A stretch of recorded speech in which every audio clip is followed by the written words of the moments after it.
tu viens de passer un quart d'heure dans l'avion, assis donc avec 9 autres parachutistes, où tu es serré comme des sardines, vraiment les uns contre les autres. Et puis là, tout le monde se fait des grands sourires, se check, se dit bon saut, et puis boum, les mecs qui étaient à 50 centimètres de ta tête, tout d'un coup, fiou, ils sont plus là. En une fraction de seconde, ils disparaissent happés par l'extérieur. Et donc là, tu te dis vraiment pourquoi je suis là. On est à 0,1 devant l'équipe adverse. Donc en gros, rien. Et on a passé toute la compétition à être soit un 0,1 en dessous, soit à égalité, soit donc avec l'équipe américaine qui était l'autre grosse équipe à ce moment-là. Donc tout va se jouer sur ce saut-là. Donc on ne peut faire que le saut parfait pour gagner. Si on fait la moindre petite erreur, on va perdre. Je me rappelle encore de ce moment-là où tu vois, je suis accroché. Alors je suis accroché même pas 2 secondes, parce que je suis sur les extérieurs de la figure. Donc le temps que j'arrive, que je prenne mon grip, c'est déjà l'heure de se barrer. Et en fait, je me connecte, je me dis oh putain, je l'ai fait. Et au moment où ça sonne dans mon oreille, on a des petits boîtiers qui sonnent à différentes altitudes. Et donc je me retourne, je pars en dérive pour m'éloigner. Et là, je hurle dans mon casque, je hurle de joie, je fais Ouah !»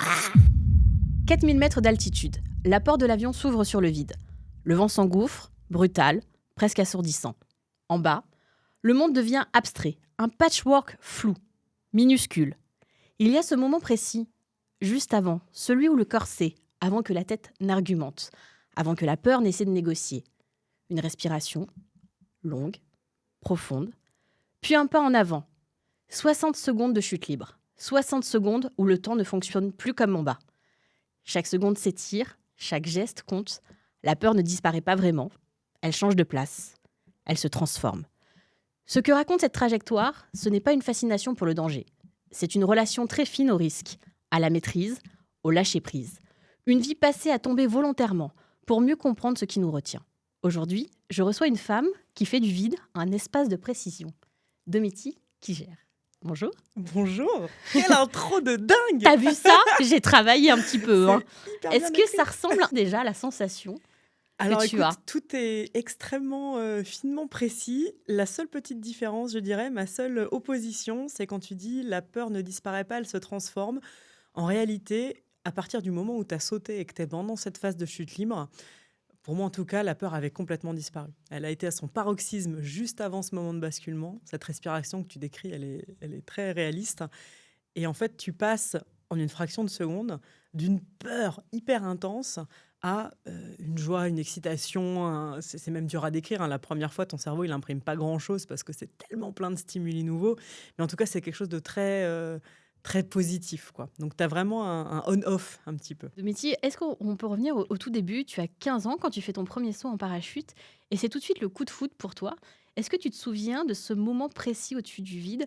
Qu'est-ce que tu as ressenti debout à la porte de l'avion? Alors, j'étais pas tout à fait debout parce que c'était un tout petit coucou.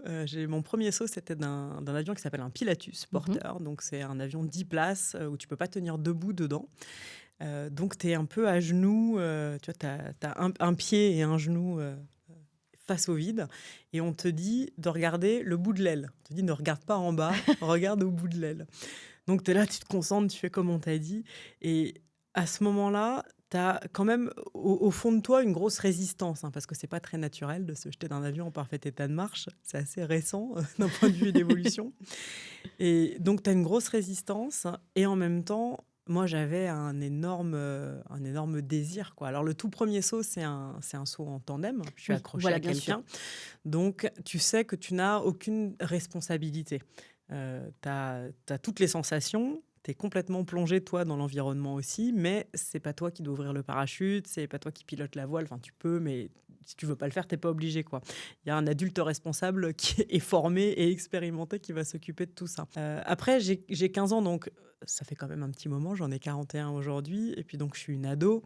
À ce moment-là, je pense que j'ai très envie de goûter au truc. Ça fait 3 ans que je tape mes parents pour Voilà, c'est ça, pour ce que pouvoir j'ai faire pu ça. le lire, que déjà dès 12 ans, tu avais envie de faire un saut, mais malheureusement, effectivement, il faut quand même J'ai pas eu patienter le droit, jusqu'à l'âge ouais. de 15 ans. C'est ça, j'ai pas pu.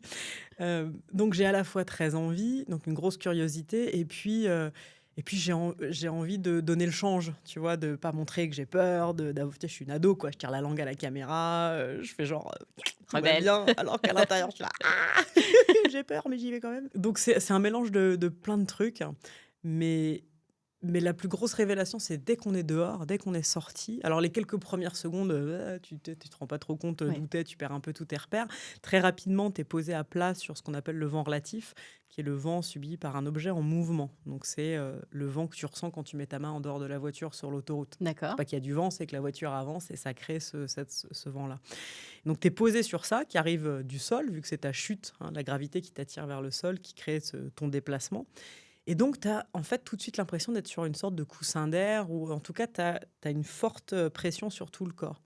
Donc, tu pensais tomber dans le vide et tu n'as pas du tout une sensation de vide. Alors, visuellement, oui, c'est du vide, effectivement, il y a rien que tu peux voir. Mais physiquement, tu es dans quelque chose qui a une texture. Et en fait, c'est ça, apprendre à voler, c'est apprendre à se déplacer là-dedans. Et c'est ce que je découvrirai un peu plus tard quand je ferai ma formation, du coup, pour pouvoir sauter seul. Est-ce que tu as un souvenir d'un détail précis, un bruit, une sensation, une image que tu gardes de ce premier saut? Alors j'en ai, mais je pense elles sont reconstruites. C'est des souvenirs peut-être plus liés aux images, à la vidéo que j'ai toujours, hein, en mauvaise qualité parce que c'est sur une VHS que j'ai digitalisée il y a pas longtemps. J'ai cette image juste avant le basculement. Alors faut imaginer donc un petit avion avec une porte latérale qui s'est ouverte en coulissant. La vidéomane en l'occurrence qui est sortie mais qui reste accroché à l'extérieur de l'avion. Donc, tu as une petite poignée, un petit step vidéo pour que le vidéoman soit accroché à l'extérieur. Donc, il est accroché à la carlingue et il regarde toi qui es assis à la porte avec ton moniteur. Et en fait, je tourne la tête vers elle, je lui souris, je lui tire la langue. Et en fait, dans ce visage un peu espiègle de moi gamine, je trouve que ça dit beaucoup de choses de mon appréhension de l'exercice à ce moment-là. Tu vois, un petit peu de bravado et en même temps une vraie joie. Tu vois, vraiment, je suis contente d'être là, j'ai attendu pour l'être.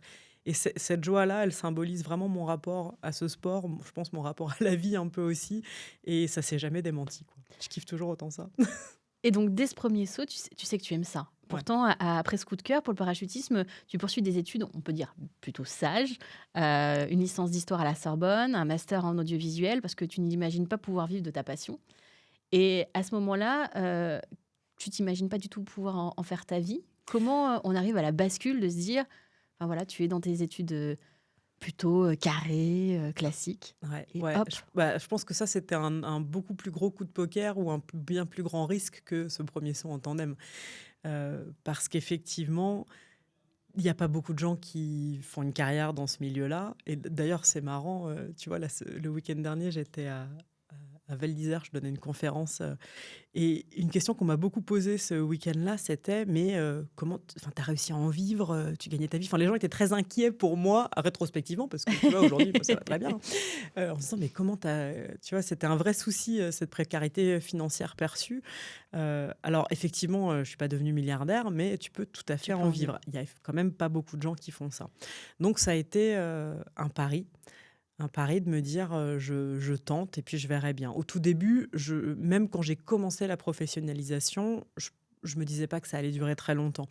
Je me suis lancée parce que j'ai eu l'opportunité de rentrer en équipe de France, un peu un concours de circonstances mêlé à ma volonté. En fait, j'avais envie de faire ça. J'ai monté une équipe avec 2 copains et on a eu vraiment de la chance au niveau de notre timing. On est arrivé dans le circuit au moment où les équipes actuelles prenaient leur retraite. Donc, on était un peu les premiers de la nouvelle génération. Bref, on rentre en équipe de France et on se retrouve à se voir proposer / imposer un emploi du temps d'entraînement 1 à 2 semaines par mois pendant la saison, tu vois, généralement de mai ou d'avril jusqu'à septembre, voire un peu plus.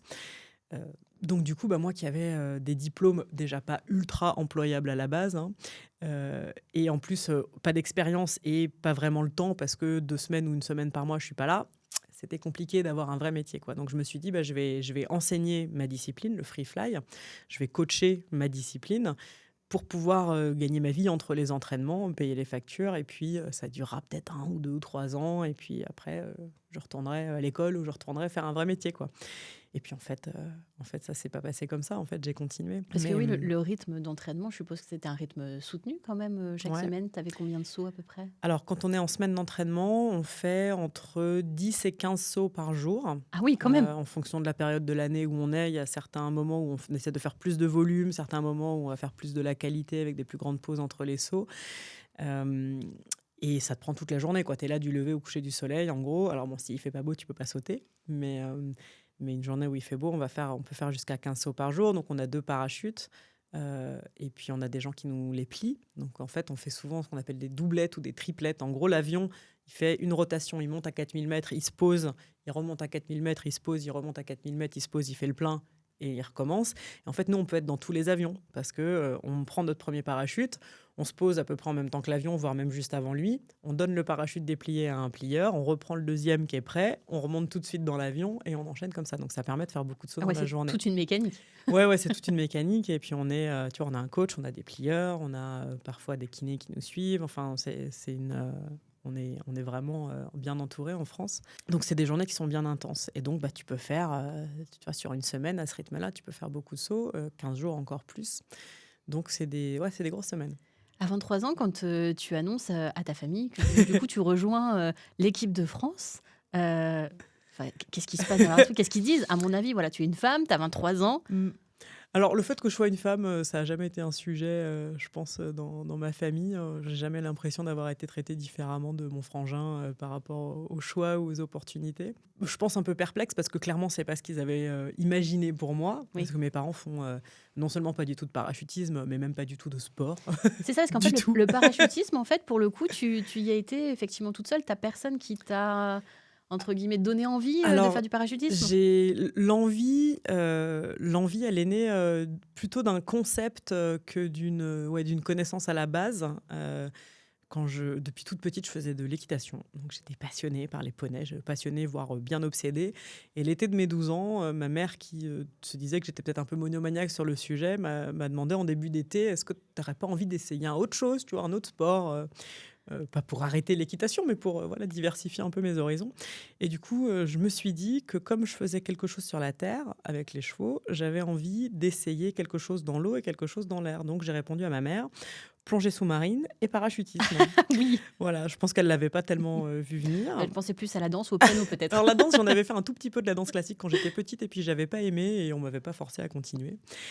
Donc du coup, plongée parachutiste, on était sur le bassin d'Arcachon pendant nos étés parce que mon parrain était originaire de là-bas, de la Thèse de Buch, donc on passait la plus grande partie de nos étés là-bas. Donc elle m'a emmenée d'abord au club de parachutisme où là on m'a dit tu es trop petite, reviens dans 3 ans, et puis après elle m'a emmenée au club de plongée où là on m'a dit tu peux y aller, tu peux faire ton open water PADI dès 12 ans. Donc j'ai fait ça pendant 3 étés jusqu'à ce que je puisse aller sauter. Mais non, effectivement, mes parents n'étaient pas du tout là-dedans. Par contre, dans le milieu de l'équitation, j'avais rencontré quelqu'un qui s'appelait Michel Lougras, qui était un ancien parachutiste.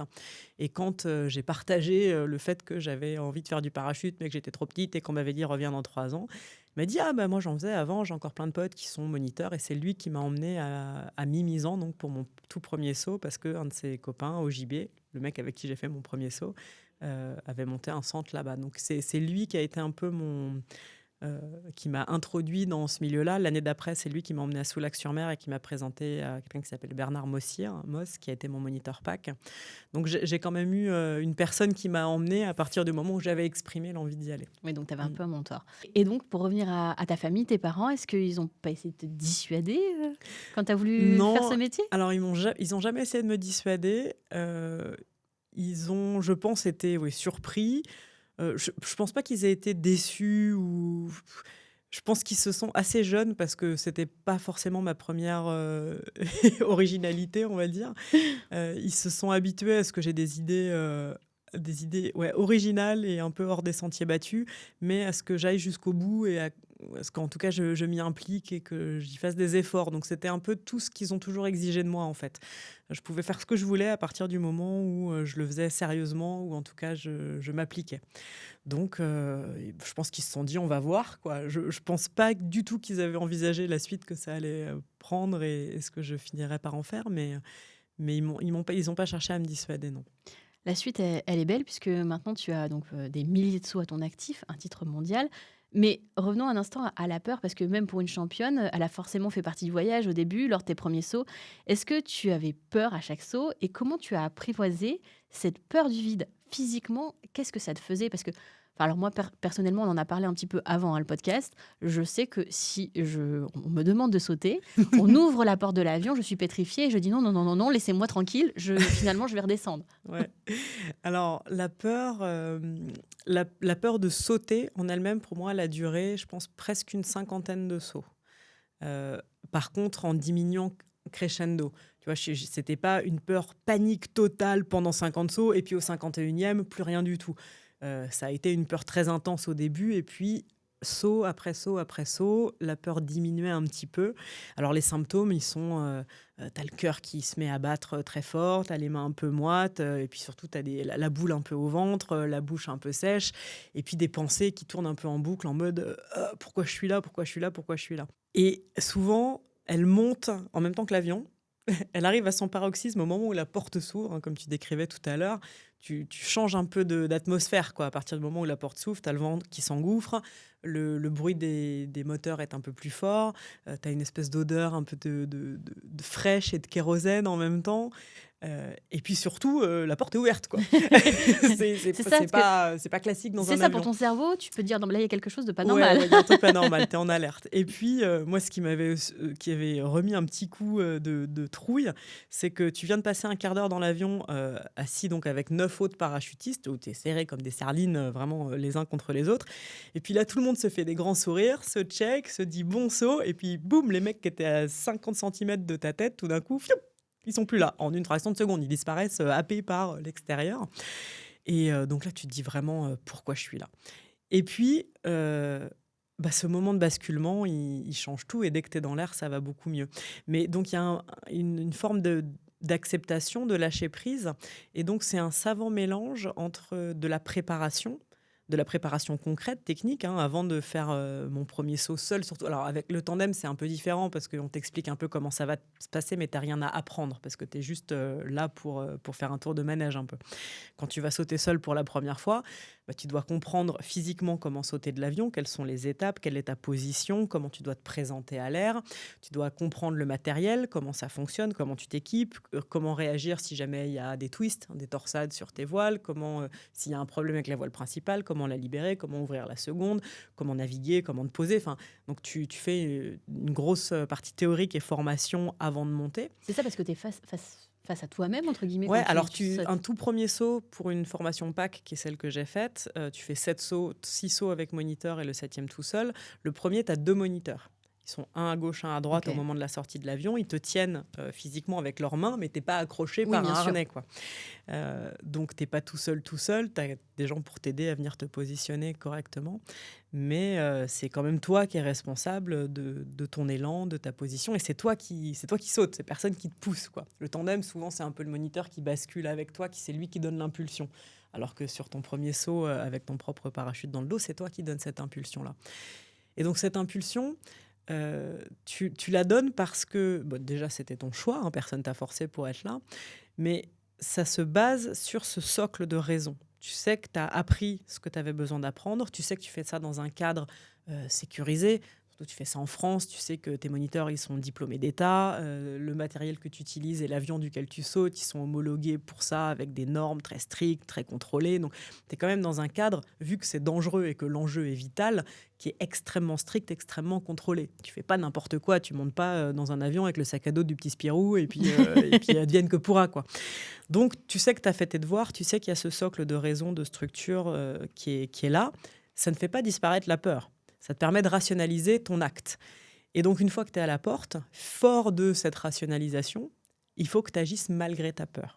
Et en fait, c'est ça le secret. Et c'est ça pour moi, c'est ça le cadeau le plus magnifique que ce sport m'ait donné. C'est cette réalisation que j'étais capable d'agir malgré ma peur et que de l'autre côté de ma peur se trouvait un truc absolument merveilleux. La chute libre en elle-même, mais en fait, et presque surtout, moi, l'univers auquel ça m'a donné accès, la communauté que ça m'a permis d'intégrer, la vie ensuite que ça m'a permis de vivre, faite de voyages, de moments intenses, de gens passionnés, passionnants. Enfin, tout ça, c'était derrière cette porte qu'il fallait ouvrir et à travers laquelle il fallait passer. Et ensuite, quand il a fallu faire le choix de rentrer en équipe de France, de me professionnaliser, ça relevait de la même mécanique, en fait. J'avais compris intellectuellement qu'il y avait ce milieu-là, qu'il y avait la possibilité d'en vivre. Parce que j'ai vu au fur et à mesure de mes années de progression quelques exemples autour de moi. Et ensuite, il a fallu sauter le pas avec un peu une forme de confiance qui peut paraître déraisonnable, mais en se disant, je vais construire au fur et à mesure parce que je sais que ça vaut le coup de dépasser ma peur. J'ai lu justement une phrase de toi dans un article. La peur ne disparaît pas en y pensant. La seule façon de la dépasser, c'est de sauter. Mm. Et je me suis dit, mais c'est tellement vrai, effectivement, parce qu'on peut se l'appliquer aussi au quotidien. Et toi, est-ce que c'est ton cas dans ta vie en général, tous les jours, dans les Alors, nouveaux challenges ouais, que tu t'amènes? Parce que carrément. on sait qu'il y en a de nombreux, en tout cas, on va en parler tout à l'heure. Ouais, ouais, complètement. Tu vois, l'exemple pour moi le plus récent, c'est ma nouvelle activité de conférencière. Où, tu vois, moi j'ai décidé dans la vie que j'allais faire les trucs qui font peur aux gens. Je suis parachutiste et je parle en public. Il paraît que c'est les deux plus grandes Oui, peurs, c'est vrai. c'est se jeter dans le vide et parler devant des gens. Mais en fait, à chaque fois, avant de monter sur scène, j'ai exactement les mêmes symptômes que j'ai eu au début quand je sautais ou que j'ai toujours en sautant maintenant quand j'ai des sauts spéciaux, un record, une démonstration, tu vois, un saut avec un enjeu un peu particulier. C'est du trac, hein, mais donc le trac, c'est de la peur et ça peut être très intense. Et les symptômes dont on parlait tout à l'heure, les mains moites, la bouche sèche, le cœur qui bat, le souffle qui devient plus court, je les ressens. Mais je me suis préparée, j'ai fait mes devoirs, j'ai mon socle de raison, j'ai ma structure et je sais que ça vaut le coup de le faire. Et est-ce qu'il y a des peurs que tu écoutes davantage que d'autres? Bah, je pense que toute peur, il faut l'écouter. Ignorer une peur, c'est pas une bonne idée. La peur, c'est un message, en fait. Donc, il faut prendre le temps de l'écouter et de l'analyser. Et puis, il y a certaines peurs qui sont complètement rationnelles. Par exemple, si je te mets au bord d'une falaise sans parachute et que je te dis de sauter, tu vas avoir super peur. Mais tu as bien raison, parce que si tu le fais, bah, tu meurs. C'est ça. Nous, on veut pas mourir. Nous, on veut vivre des vies géniales. Donc, il faut écouter sa peur et ensuite, il faut l'analyser. Et en termes de prise de risque, moi, mon compas ou ma règle, c'est de me dire est-ce que je suis capable d'assumer les conséquences de l'échec ou de quelque chose qui se passe mal? Déjà, est-ce que j'ai tout fait pour que tout se passe bien? Et s'il reste une chance que quelque chose se passe mal, est-ce que voilà, je mets dans la balance le risque et la récompense et je décide en toute conscience si ça vaut le coup pour moi de le faire ou pas. On revient un peu en arrière. Dubaï, Mhm. 2012, finale des championnats du monde de free fly. Tu as 27 ans et tu es sur le point d'effectuer le saut le plus important de ta carrière. C'est le moment de vérité. Qu'est-ce qui se passe dans ta tête, là, tout de suite, quand tu montes dans l'avion pour un titre mondial? Alors là, j'ai l'impression, presque une sensation de décorporation. Tu vois, mon corps bouge, mais je le sens presque pas. Cette, alors, tu vois, on doit marcher quelques centaines de mètres entre, tu vois, il y a une espèce de village où tous les pays ont leur tente. Donc, on est dans la tente française et de là jusqu'à l'embarquement, jusqu'à l'avion, il y a tout un parcours, plusieurs centaines de mètres, où on a les copains, tu vois, les autres équipes de France, d'autres disciplines qui nous encouragent. On a notre coach qui marche avec nous. On est en équipe à 3, du coup. Et bon, bah là, toi, tu tapes un peu dans les mains, mais tu es un peu en mode automatique. Et, et c'était très concentré sur le moment à venir. Quelque chose qu'on utilise énormément en parachutisme et encore plus en compétition, c'est la visualisation. Donc, je suis vraiment dans la projection de mon saut parfait et j'essaye émotionnellement de rester la plus neutre possible. Donc, de ne laisser venir ni la peur, ni une anticipation d'excitation trop grande. Tu vois, j'essaie vraiment de rester neutre. Équanimité, c'était un peu le mot. Parce qu'à ce moment-là, je me rappelle plus exactement, mais je crois qu'on est à 0,1 devant l'équipe adverse. Donc, en gros, En gros, rien. rien. Et on a passé toute la compétition à être soit à 0,1 en dessous, soit à égalité, soit donc avec l'équipe américaine qui était l'autre grosse équipe à ce moment-là. Donc, tout va se jouer sur ce saut-là. Donc, on ne peut faire que le saut parfait pour gagner. Si on fait la moindre petite erreur, on va perdre quelques centièmes de jugement. Petit, pour les gens qui ne connaissent pas le free fly en Oui, compétition. c'est ce que j'allais dire, effectivement. Peut-être C'est- expliquer voilà, ouais, en quoi ça c'est consiste. une équipe à 3, 2 performeurs, un vidéoman. C'est une discipline artistique. Donc, on fait des manches de libre et des manches d'imposé. Les manches d'imposé, toutes les équipes font les mêmes mouvements et on est jugé sur la précision avec laquelle on les réalise. C'est une note sur 10 au total. Tu as 5 juges, chacun donne ses notes et c'est une moyenne à la fin. Et les sauts de libre, on crée la routine absolument de notre choix. Le chrono commence quand on franchit la porte de l'avion, il s'arrête 45 secondes après. Et on est jugé sur la qualité artistique de ce qu'on fait. Donc, est-ce que c'est beau? Est-ce que c'est novateur? Sur la difficulté technique. Est-ce que les moves sont difficiles ou pas? Et puis, il y a des grilles avec différents classements de différents moves. Et puis, la qualité d'exécution. Parce que c'est pas tout d'avoir un programme sur le papier beau et technique. Si tu sors de l'avion et que tu te rentres dedans et que tu es tout désynchronisé, forcément, tu perds des points. Donc, c'est trois critères, des notes sur 10, 5 juges, une moyenne qui est faite à la fin, une note sur 10. Donc, être à 0,1 de l'autre équipe, c'est vraiment rien du tout et c'est très facile à perdre, 0,1. Oui. Donc, tout se joue sur ce moment-là.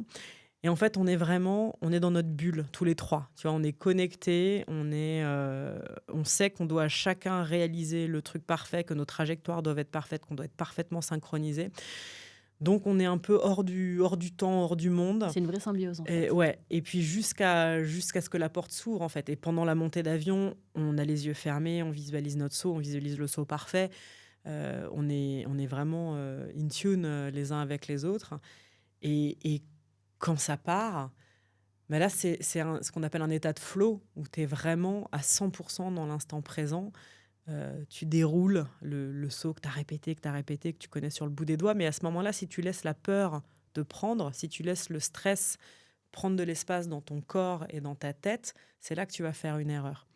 Donc, tu dois être dans cette espèce d'état. Et la visualisation, elle est à la fois technique. Tu fais une visualisation interne, externe. Tu t'imagines faire ton saut à la perfection. Mais tu te mets aussi dans un état d'esprit. Et moi, j'avais une petite technique où, sur les quelques dernières minutes de montée de l'avion, avant que ce soit le moment de se mettre en place et de sauter, sur chaque inspiration, donc je calais une respiration, tu vois, un tout petit peu plus longue sur l'expiration, mais calme et régulière. À chaque inspiration, je pensais à un ou deux mots clés qui représentaient l'état dans lequel je voulais être. Donc moi, je parlais de confiance, de force. Donc tu vois, j'inspirais ça. Et sur chaque expiration, je pensais à un ou deux mots de ce dont je voulais me débarrasser ou ce que je ne voulais pas faire partie de moi à ce moment-là. Doute, stress. Et donc, tu te conditionnes un peu pour être en pensée mode positive, badass, quoi. Ouais. Tu vois, tu es vraiment là. Tu vas pour être au maximum de tes capacités. Et puis, moi, j'avais une dernière petite astuce où je pensais à quelqu'un ou quelque chose que j'aimais. Enfin, tu vois, j'essayais de me reconnecter à ceux qui seraient fiers de moi ou, tu vois, quelque chose de beau et de positif pour contribuer justement à cet état de force mentale. Et une fois que tu es lancé, bah, tu es lancé. Mais le quart d'heure, les 20 minutes qui précèdent, c'est vraiment un exercice dans ta tête, quoi. Ce sac, c'est un aboutissement, mais aussi, paradoxalement, c'est un basculement pour toi. Tu l'as confié plus tard, quand la médaille est tombée, il y a eu une énorme satisfaction d'avoir réussi notre rêve et en même temps un épuisement émotionnel. Ce jour-là, au sommet de ta gloire, tu prends pourtant la décision d'arrêter la compétition. Pourquoi arrêter net alors que tu es au plus haut? Alors, c'est principalement pour des raisons personnelles, parce que dans mon équipe, à trois, on est donc deux performeurs, un vidéoman, et c'était pas l'équipe d'origine. On a eu un changement en cours de route. Donc, au départ, j'avais monté l'équipe avec Nicolas Goutin, qui a été mon coéquipier jusqu'à la fin, avec qui on est devenu championne du monde, et Antoine Minca, qui lui a dû arrêter au bout de 2 ans pour des raisons professionnelles, quand vraiment on a commencé à passer de on est les petits nouveaux et on fait un peu ça pour s'amuser à attends, on va vraiment aller au bout du projet. Et à ce moment-là, il a été remplacé par Matthew Hill, un Américain, qui était mon amoureux, qui a même été mon mari. On s'est mariés rapidement après s'être rencontrés. Et du coup, il est venu en France et il est rentré en équipe de France avec nous. Et ça a été une histoire très intense, mais qui ne s'est pas très bien terminée. Et moi, on a vraiment été au bout de cette compétition. On était en train de se séparer, la relation était très orageuse. Donc j'en pouvais plus, en fait. C'était pas possible pour moi de continuer dans ce contexte-là. Ouais, je sentais que ma santé mentale était vraiment en train de se dégrader et que du coup ma joie aussi était en train d'en prendre un coup et que c'était pas du tout le projet de vie, quoi. Donc on a réussi malgré tout ça à aller jusqu'au bout de cette compète et à la gagner, ce qui rétrospectivement m'épate toujours. Mais une fois que ça a été fait, il était clair qu'il fallait changer pas mal de choses, dont mon couple et du coup l'équipe. Et en plus de cet aspect personnel, il y a le fait que pendant 5 ans, on a vraiment été... tout dans ma vie était au service de ça. Je ne travaillais que pour gagner suffisamment d'argent pour pouvoir faire ça et avoir ce mode de vie. J'organisais tout mon temps en fonction de ça. Je ne pouvais rien faire d'autre que... je pouvais boucher les trous avec un peu de boulot, mais Tu vois, dans la vie perso, tu peux assister à aucun mariage, à aucune naissance. Enfin, tu rates tout, en fait. Et donc, au bout de 5 ans de ce régime-là, j'avais envie de reprendre un peu la main sur mon emploi du temps et sur ma liberté, finalement. Même si je n'ai jamais regretté, j'ai toujours été très heureuse et très fière de cette phase de vie-là. Mais il était temps de vivre autrement. Donc ça n'a pas été une décision en soi difficile, puisque Non. c'était voilà, le step, tu voulais aller au step d'après, en fait. Ouais. En fait, je crois que c'est quelque chose qui est très vrai sur tous mes basculements. Je suis jamais passée à la phase d'après parce que Tu as toujours j'étais été en accord obligée. avec toi-même, en fait. Ouais, ça a toujours été un choix. J'ai toujours été vers quelque chose d'autre parce que j'avais l'impression d'avoir accompli ce que je voulais accomplir dans la phase précédente. Et ça, je ne sais pas si c'est un luxe, mais en tout cas, c'est quelque chose que j'apprécie dans ma vie. Aujourd'hui, presque 10 ans après ces événements, tu es toujours une figure majeure du parachutisme mondial. Par exemple, fin 2024, tu as mené un saut de record avec 96 parachutistes en formation synchronisée. 96, déjà quand j'ai lu le nombre, je me suis dit, oh mon Dieu, un record du monde incroyable. Qu'est-ce qui te fait encore vibrer aujourd'hui dans ce sport ? Et ben justement, c'est les records. Les records de grande formation. Donc, le concept, c'est construire la plus grande figure, accrochée les uns aux autres en chute libre. Donc moi, dans ma discipline, le free fly, on le fait soit tête en haut, soit tête en bas. Donc ça, c'est physiquement, ça décrit l'orientation de notre corps pendant le truc. Tête en bas, typiquement, on a commencé par faire des records tête en bas parce que, mais bien que ce soit une orientation qui est un petit peu plus difficile à acquérir au début, quand tu commences dans cette discipline, tu apprends d'abord à chuter tête en haut et après à chuter tête en bas. En fait, c'est une position qui est bien plus aérodynamique et c'est plus facile et tu es plus efficace de te déplacer dans cette position-là. Donc, pour les records de grande formation, on a commencé par les faire tête en bas et maintenant, on les fait aussi tête en haut. Donc, le 96, c'est le record du monde tête en haut. Et donc, battre un record, ça veut dire construire une figure avec plus de personnes que le record précédent. Donc, tu dois avoir une plus grosse équipe. Et ça m'a passionnée dès que j'ai commencé à y participer. Mon tout premier record du monde, j'étais en tant que participante, c'était en 2009. C'était un saut à 108 personnes. Waouh. Donc, tête en bas, record du monde tête en bas, à Chicago. Et ce que j'ai ressenti là pendant cet exercice-là, c'était d'une intensité absolument incroyable. Tu vois, là, je te parlais tout à l'heure de la proportionnalité entre la peur avant et la joie après. Généralement, plus tu as peur de faire un truc, plus tu es heureux après et plus tu es fier de l'avoir fait après. Et ça, c'est une belle source d'audace. Une fois que tu as compris ce mécanisme ou que tu as expérimenté ce mécanisme, c'est un peu un cercle vertueux. Plus tu le fais, plus tu es capable de le faire. Donc, ça s'entraîne. Mais sur ce premier saut, je venais juste de me marier avec Matt. Et lui, il était bien plus expérimenté que moi. Donc, on va tous les deux. C'était un peu notre lune de miel. On venait de se marier à Las Vegas. Et là, on part à Chicago pour participer à ce record du monde. Lui, c'était sûr qu'il allait être dedans parce que, voilà, très expérimenté. Moi, j'avais eu un peu de justesse, une place dans les premières tentatives, mais je pouvais me faire virer à n'importe quel moment, quoi. Donc, j'avais le trouillomètre à 0. Et j'avais vraiment pas envie de me faire virer. J'avais vraiment peur. Donc, c'était pas une peur de sauter. C'était pas une peur de l'exercice. C'était une peur de pas être à la hauteur. Ouais, une peur de pas faire partie de l'équipe, de pas être assez bonne. Et donc, hyper stressée. Et le premier saut, même moi, le saut dont je me rappelle le plus de cette semaine-là, parce que généralement, c'est une semaine d'événements, une quinzaine de sauts de tentatives avant de réussir, parce qu'il faut que 100% des personnes dans l'équipe soient connectées. Si tu as une personne qui n'est pas dans le saut, ça compte pas, il faut recommencer. Donc c'est pour ça que j'avais hyper peur, parce que tu dis, imagine, les 107 autres, ils s'accrochent, et puis moi, je suis pas accrochée. Horrible comme situation. Donc, énorme stress.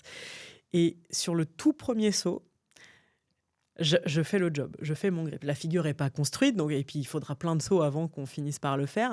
Mais moi, j'arrive à faire l'exercice.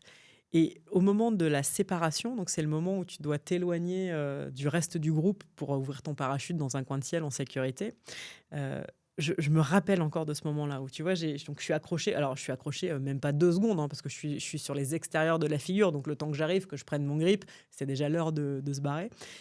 Et en fait, je me connecte, je me dis, oh putain, je l'ai fait.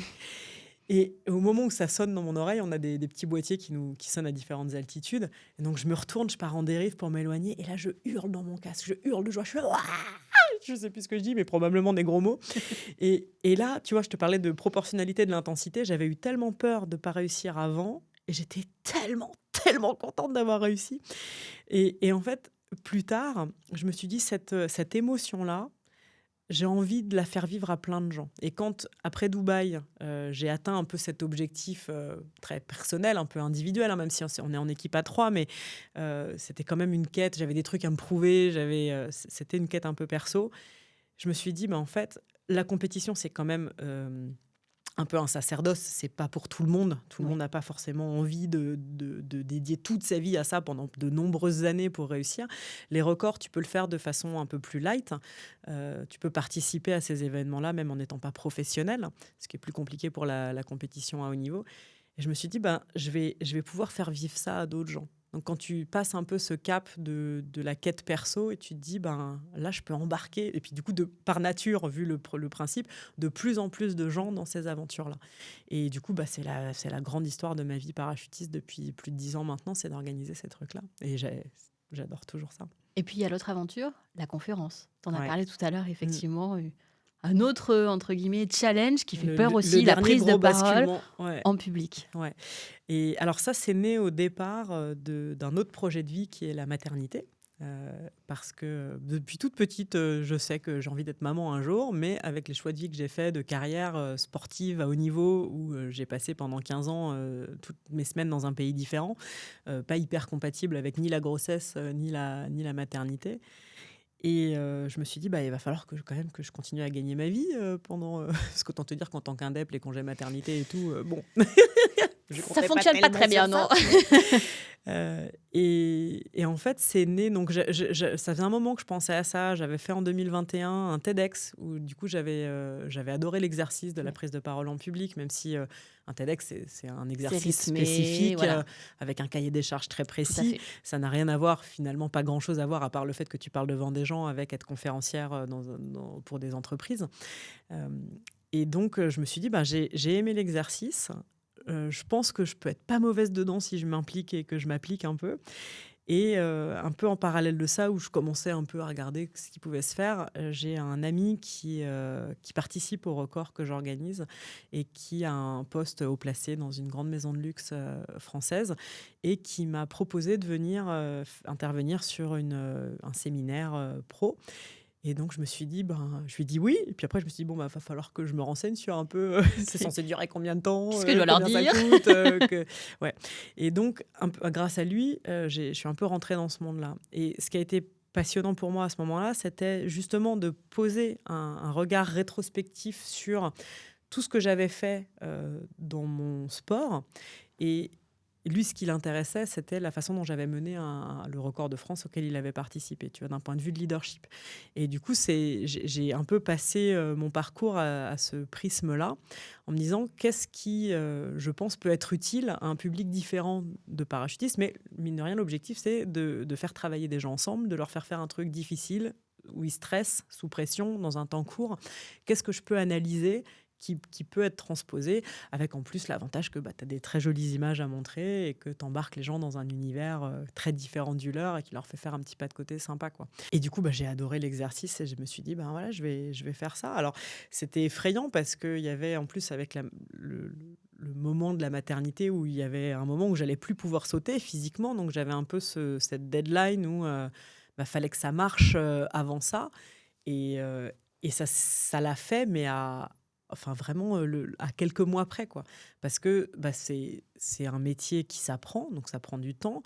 Et puis non seulement il y a être bon dans l'exercice, donc être pertinent dans ce que tu racontes et le dire de façon agréable à écouter, compréhensible et faire passer un bon moment aux gens, mais il y a surtout vendre ça. Toute la partie marketing, moi j'y connaissais rien du tout, j'ai jamais eu à me vendre de ma vie avec le parachutisme, tu vois, je me suis appliquée pour être bonne dans ce que je faisais et après tout le monde est venu me chercher. Dans mon petit microcosme, tu vois, j'étais un gros poisson dans une toute petite mare, mais j'ai jamais eu besoin vraiment de faire du marketing ou de me vendre, alors que là, dans le milieu de la conférence, c'était tout d'un coup l'inverse. J'étais un micro-poisson dans une très grosse mare et puis personne m'attendait, quoi. Donc ça aussi, il a fallu que je l'apprenne. Et ça fait peur parce que au début, tu te fais rejeter à droite et à gauche, personne t'embauche, tu te dis comment je me fais connaître. Donc, j'ai passé 2 ans à travailler très intensément, à me former, à investir toutes les économies qui me restaient dans de la formation, du networking, me faire aider, me faire coacher. Et puis, je suis arrivée au moment où il n'y avait plus trop de sous sur le compte et puis ça n'avait pas encore tellement décollé l'activité de conférencière. Et puis, il y a eu un basculement au bout de 2 ans. Et pile au moment où je suis tombée enceinte. Donc le timing, sur le fil du rasoir, mais c'est passé. Et maintenant, ça marche super bien et j'adore ça. Et je continue. Alors, j'ai toujours l'impression d'être vraiment au début de l'exercice et d'avoir encore beaucoup à apprendre et à me perfectionner. Mais j'aime ça et voilà, j'évolue. Et maintenant que je vais pouvoir recommencer à sauter, parce que du coup, j'ai eu un bébé il y a 3 mois, je vais reprendre, je pense, d'ici 1 mois ou 2, le parachutisme. Et puis, j'ai les prochains projets de record qui sont en route. Le prochain, Prochain challenge, c'est ce que j'allais dire. géographiquement, temporellement, ça va être en novembre cette année, avec mes deux collègues habituels, mes 2 acolytes mentors. On organise le prochain record du monde féminin tête en haut. Ce sera en novembre 2026 en Arizona. Et puis, le prochain très gros projet, moi, qui me tient beaucoup à cœur, c'est le nouveau record d'Europe. Parce que le dernier date de 2013, ça fait très longtemps, c'était un saut à 96. Donc, on va chercher à passer la barre des 100. Wow. Et avec une nouvelle équipe, parce que du coup, ça a beaucoup changé depuis 2013. Et donc ça c'est vraiment mon brainchild, comme on dit. C'est vraiment mon bébé, c'est vraiment mon projet. Donc, ça fait quelques mois qu'on a commencé toute la partie vision, logistique, avec 2 de mes coéquipières, une galloise vivant en Norvège et une israélienne qui vit en Floride. C'est un peu le bordel, nos vies. Et puis, là, cet après-midi, on a notre premier Zoom avec nos capitaines régionaux, donc les gens dans chaque pays qui vont commencer à nous aider à organiser des plus petits événements pour faire monter tout ça. Et donc ça, ce sera en juillet 2027 en République tchèque. Donc là c'est génial. Et tu vois, un des éléments qui, depuis quelques années, est vraiment central dans l'organisation de nos records, c'est un des piliers que je présente en conférence, c'est le sens derrière ce qu'on fait. Comment tu rallies une équipe autour de quelque chose qui dépasse les motivations individuelles. Parce qu'on s'est rendu compte, nous, dans l'exercice, qu'on était arrivé un peu à un moment de butée où, quand les gens étaient juste là pour ajouter une ligne sur leur CV para, ça marchait moins bien. Et on a commencé avec le record féminin en 2022, où on célébrait le centenaire de l'amendement 19 de la Constitution américaine qui a donné le droit de vote aux femmes.